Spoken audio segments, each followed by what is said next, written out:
Pocket veto గురించి ఈ కింది ప్రకటనల్లో ఏది తప్పు? పాకెట్ వీటో అధికారం కింద రాష్ట్రపతి బిల్లును నిరవధికంగా పెండింగ్లో ఉండవచ్చు. స్టేట్మెంట్ పరంగా ఇది కరెక్ట్. రాజ్యాంగ సవరణ బిల్లుకు సంబంధించి రాష్ట్రపతి పాకెట్ వీటో అధికారాన్ని ఉపయోగించవచ్చు. స్టేట్మెంట్ పరంగా ఇది తప్పు. ఎందుకంటే రాజ్యాంగ సవరణ బిల్లుల విషయంలో రాష్ట్రపతికి పాకెట్ వీటో కాదు కదా, ఏ వీటో అధికారము లేదని చెప్పేసి 1971లో 24వ రాజ్యాంగ సవరణ ద్వారా నిర్ణయించడం జరిగింది. కాబట్టి ఈ స్టేట్మెంట్ రాంగ్. మనం స్టేట్మెంట్లో పాకెట్ వీటో అంటే ఎంతకాలమైనా పెండింగ్లో పెట్టడం. రాజ్యాంగ సవరణ బిల్లు విషయంలో రాష్ట్రపతికి పాకెట్ వీటో కాదు కదా, ఏ వీటో లేదు.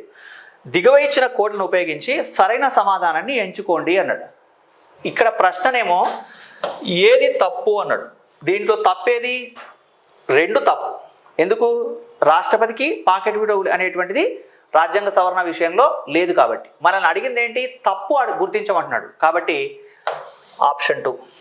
ఇట్లా ఇస్తారా సార్ అంటే ఒక్కొక్కసారి ఇస్తాడు. మన టైం బాగలేకపోతే ఎలాంటి ప్రశ్న అయినా రావచ్చు.